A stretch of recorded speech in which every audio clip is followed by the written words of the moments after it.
Tonight on Nation to Nation, Green Party leader Elizabeth May says environmental racism is real and is happening now. That's why she's hopeful her private member's bill C-226 will pass a vote in the Senate. A lot of Canadians think it doesn't exist, but it's been recognized, strangely enough, in the United States since 1994.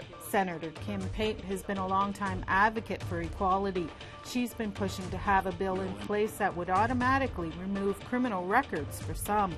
We would have a process that, like some other countries in the world, would allow the record to expire without people having to apply, without having to pay money. And columnist Rose LeMay discusses her thoughts on pretendians and fake imitation Indigenous art. Not too many generations ago to hear about our art being uncivilized, to being not worthy of the real art, and now being mimicked. Ani, welcome to Nation. I'm Annette Francis. A private member's bill that was introduced a year ago by Green Party leader Elizabeth May is closer to becoming law. Bill C-226 may be reaching a third reading this week in the Senate. The proposed act would call on the Minister of Environment to develop a national strategy to assess, prevent, and address environmental racism. Elizabeth May joins me now to talk about the status of the bill and what it could mean. Welcome to Nation to Nation. Well, thank you so much, Megwitch, and thanks for giving this issue some attention. This bill has had quite a long history. It was first introduced by Lenore Zan, a Liberal MP, and you took over it after it died due to an election. Yeah, Lenore Zan did me the honor of asking me to be her official seconder. She's a Nova Scotian. I originally started working on environmental racism, and we were working on issues in Nova Scotia because I was a Cape Bretoner before I was a Vancouver Islander. Long story, never mind. But Lenore asked me to second her bill when she introduced it into Parliament in 2021 in the spring. And then we had, unfortunately, that election, and Lenore lost her seat, and the bill had to start from scratch. So I've been very honored to be the sponsor of the bill, but grateful to Lenore Zan for all her work, plus work of people like Dr. Ingrid Waldron, who's been one of the leading voices for confronting environmental racism from her work on racialized communities, marginalized communities, and Indigenous communities that bear an unbelievably heavy burden of ignoring laws to protect human beings from pollution if those human beings are Indigenous or racialized. How close is this bill, and how much support does it have so far? Well, very, very fortunately, we've passed all stages in the House of Commons, which for a private member's bill is a lot, so it's closer to being law. When we passed it on to the Senate, I asked Senator Mary Jane McCallum, who's a senator from Winnipeg, and she's of Cree heritage, and she has done a magnificent job. The Senate, of course, these days is mostly independents, and they're in somewhat different groupings, but Senator McCallum managed to cobble together the support to get it all the way through committee without any amendments, and then get past at report stage in the Senate. So we're inches away. Senate procedures, I find them very confusing, but fingers are crossed. We may even have a vote today and get the bill through, and then the only last step is procedural, is royal assent. It's had a lot of support. I thank my NDP colleagues, a lot of Liberal colleagues, a lot of independent Senate colleagues, but mostly the grassroots groups across this country, voices like from Aamjiwnaang First Nation, from like Ellen Gabriel from Gazatage, people right across this country who are experiencing the effects of environmental racism. And to put the positive message behind it, this bill is about getting environmental justice. What is environmental racism? It's well documented. A lot of Canadians think it doesn't exist, but it's been recognized, strangely enough, in the United States since 1994. The U.S. Environmental Protection Agency has had a large program confronting environmental justice. In brief, it's when marginalized, racialized, Indigenous communities, and also people living in poverty, are exposed to heavier burdens of environmental contaminants, of pollution, of having rights to a healthy environment infringed because of deep-set institutionalized racism. very heavy burdens. Aamjiwnaang First Nation, some members were not even able to go outside of their homes due to toxic benzene levels. Grassy Narrows has for decades dealt with mercury poisoning, and today a report is coming out on the continued mercury poison in Wabigoon River. How much teeth would this bill have for those communities?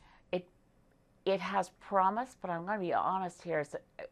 This will, let's get the bill passed, but that won't end the fight, because the bill requires the Canadian government to come up with a program, an effective program for environmental justice. We're going to have to fight them. We're going to have to push them every step of the way to make sure it's effective. The U.S. Environmental Protection Agency Environmental Justice Program is billions of dollars a year to make sure that marginalized communities get access to lawyers, epidemiologists, toxicologists, the scientists you need to say, this is an unfair burden, we need and demand action. So depending on, I mean, it'll be up to then the government of the day to have a strategy for environmental justice, and it has to be effective, it has to deliver equity, it has to mean that places like Kanesatake can't continue to have toxic waste, illegal dumping in the community that would never be accepted in a settler culture community. That's the test. Could you imagine this, whatever this is, could you imagine tailings ponds leaching all the pollutants from the oil sands in a backyard in Calgary? No. That happens in Cree communities. It doesn't happen in wealthy communities. So we need to make sure that nowhere in Canada is unsafe, that no Canadian, Indigenous, Black, racialized, no one should be put in an environment which jeopardizes their health. And that's the essence of environmental justice. Why is it taking so long? You mentioned it's been 1994 since the states has had their programs in place. Why is Canada so far behind? Oh, I think a lot of it is just plain denial. I still get a lot of blowback from even some MPs that there's no such thing as environmental racism. You made it up. It's some woke term. It's real. It's documented. As I said, Dr. Ingrid Waldron has written a book on There's Something in the Water. People can find it, by the way, for settler culture Canadians who are not aware of this. Netflix, thanks to Elliot Page. There's a film documentary, There's Something in the Water, about the community in Shelburne, a Black community in Nova Scotia, or Indigenous communities of Pictou Landing in Nova Scotia. There's lots of evidence. And for people who don't know about it, then they realize, why are we so far behind? Why haven't we acted? And now we are going to act. And what's it going to take to get there? Well, the bill's passage in royal assent is going to be a very strong directive, not optional, to the federal government to develop a program in environmental justice. And developing that must be inclusive. The Indigenous voices and the Indigenous warriors, people who fought so hard, have to be at the table. Black voices, Indigenous voices, racialized voices, and communities that have been fighting to say, this is what we need. If we mean environmental justice, then we have to have a program that actually delivers, and that means funding, that means it's inclusive, and it means it empowers communities to reject being treated as second-class citizens and all the toxic dumps go on their lands. No, never again. All right, Miigwech, thank you for joining us. Thank you so much. Stay tuned. After the break, we'll talk to Senator Kim Pate about her private member's bill that would automatically expunge an offender's criminal record after a fixed period of time.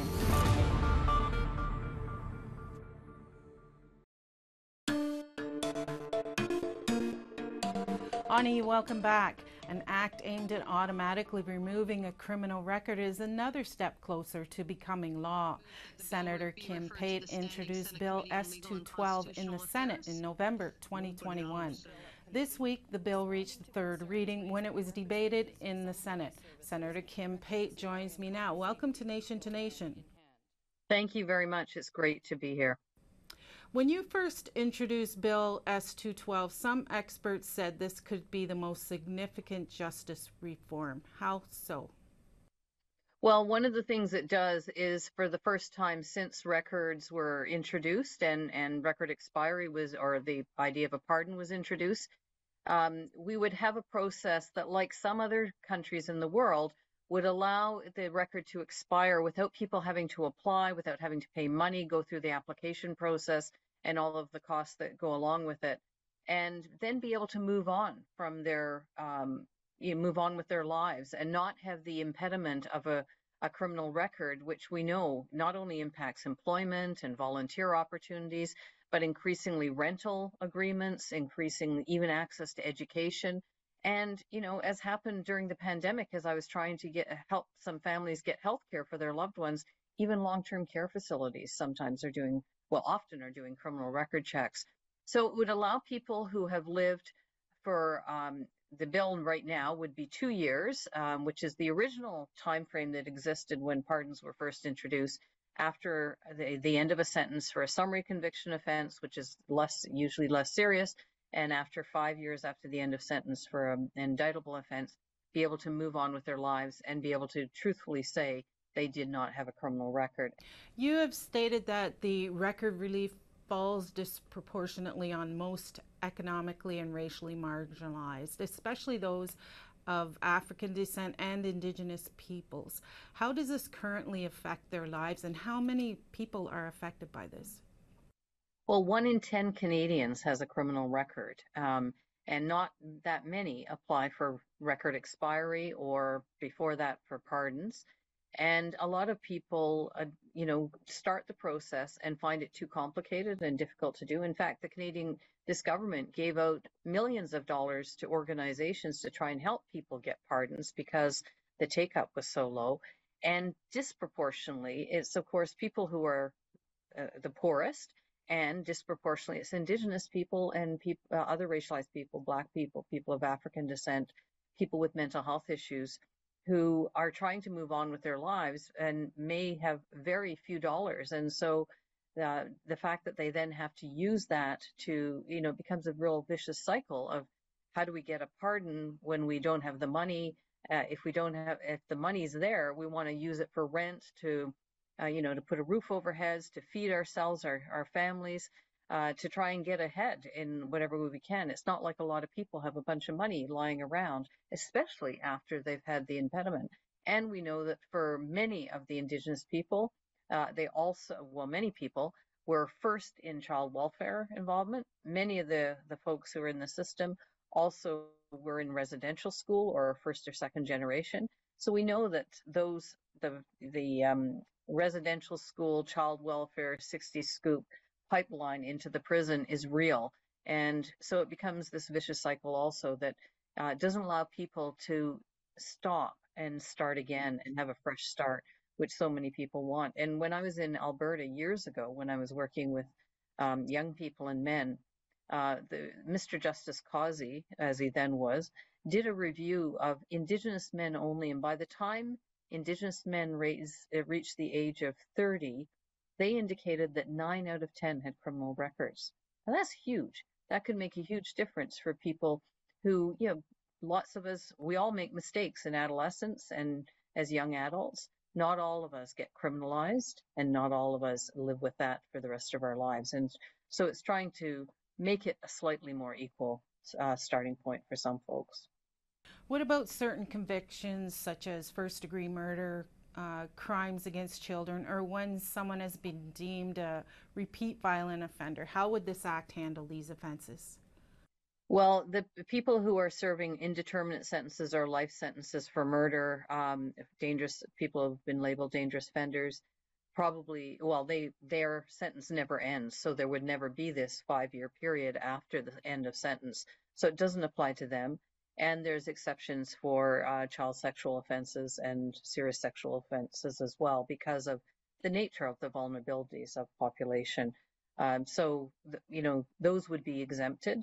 And there are, virtually everybody else should be able to access. If they've had criminal involvement in between, then they wouldn't be eligible until they've had the crime-free period. And all of the research shows, and part of the reason the government has been on side to lower the wait times as well as looking at some of these measures, is because all the research shows that when people have been out of prison for 3 to 5 years and not been involved in any other criminal activity, they are, even if they have a record, they're no more likely to commit a criminal offense. There has been opposition to this bill. What will it take to bring more people on board with the change?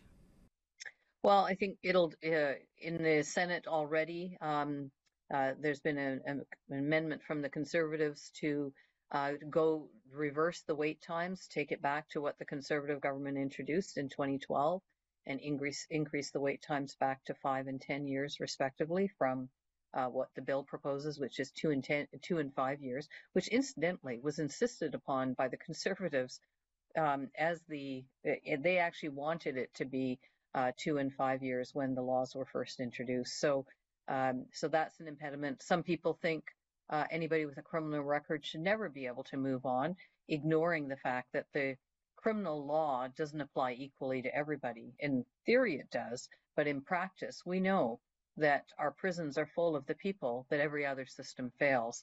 And that if you have resources, power, privilege, you can lawyer up, you can get a whole bunch of professionals to experts to talk about everything from your mental health to your past history. How soon could this become law? Well, it has to finish going through third reading in the Senate and then has to go to the House of Commons. Member of Parliament Judy Sgro, a Liberal member of Parliament, has indicated that, well, she's already flagged that she will pick up the bill. But the reality is where it still has to go through that process there. And depending on what happens, whether there's an election in the interim, it could end up, previous iterations of this bill have died on the order paper. And so because an election was called. Okay, Miigwech, thank you for joining us. Thank you very much. Thank you for all of your work. Stick around. After the break, we'll hear from Hill Times columnist Rose LeMay about cultural appropriation and imitation art.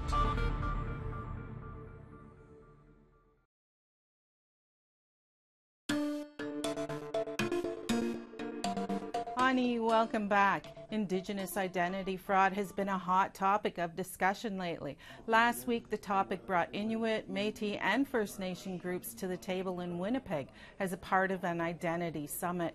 According to Hill Times columnist Rose LeMay, it was a major step forward in healing.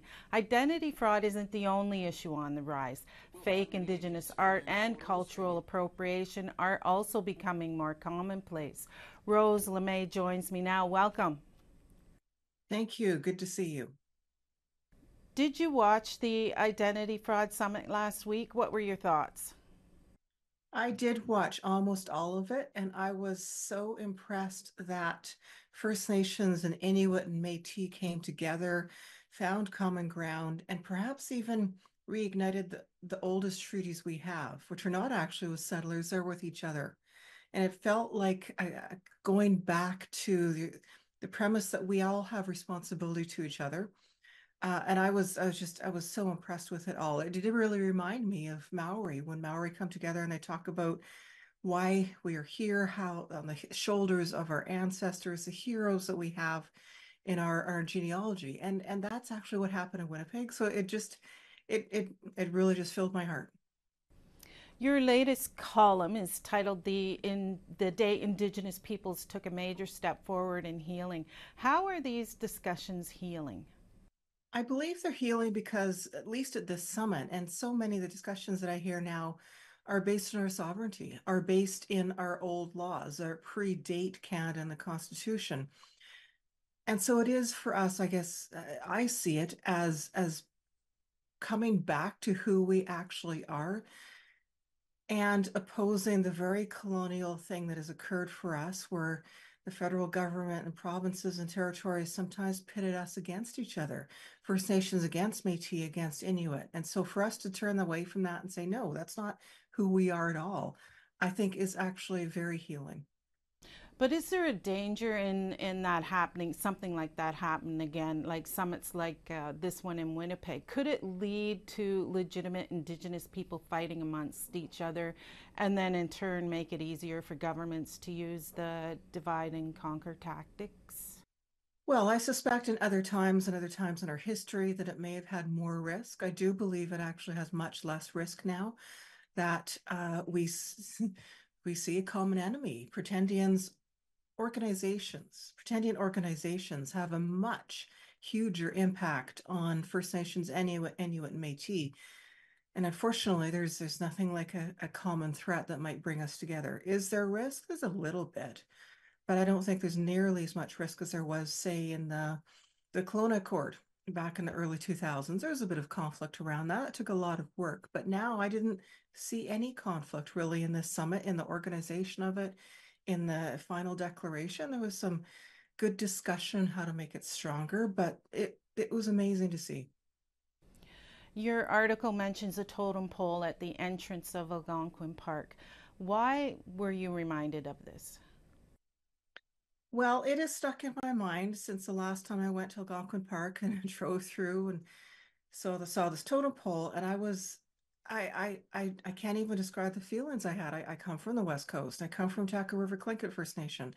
The totem poles are part of our knowledge system, part of our responsibilities of how we share stories, and to see it so displaced. But it was more than that. It was a mishmash of design that had no basic meaning. It was appropriation. That totem pole is appropriation, a misappropriation of something which has such deep meaning for West Coast First Nations. I was pretty offended actually, and it reminded me of how this all kind of comes together: pretendian individuals, organizations, and now art. It's all seems to be a bit of a threat. Fake Inuit art is also an issue. NDP MP Lori Idlut is concerned about imitations being sold in tourist shops. Many of them are made in China. How do these types of fakes affect authentic Inuit or Indigenous artists? Well, I suspect there is quite an income hit to have all of this fake art circulating. On one hand, it is quite a threat for artists who generally don't make a lot of money, especially if they sell through stores in the South, and stores might take a cut, and it's artists don't get nearly as much as they deserve. I guess I'm also looking at this though is can what a shift it is for us as Indigenous peoples to not too many generations ago to hear about our art being uncivilized, to being not worthy of the real art and now being mimicked. That's a huge shift. And somehow we have to look at both sides of that. Idlut is suggesting a legislative response. Do you think that it should go that far? I don't know much about the bill that is being proposed. I do know that much of the art world struggles with fakery. There's been museums who found the majority of their paintings were fake recently. And so it's not unique to Indigenous peoples. I don't know how law could impact on fake Indigenous art. There must already be laws, is there not? There would be in Europe, but there must be laws. This is fraud. This is like making up fake money. And so I suspect there are already laws about it. But again, I haven't actually seen the bill and seen how it might actually roll out. Okay, miigwech, thank you for joining us. Thank you. That concludes this week's episode of Nation to Nation. If you missed any part of tonight's show, you can check out our podcasts at aptnnews.ca/podcast. I'm Annette Francis, miigwech, and have a good night.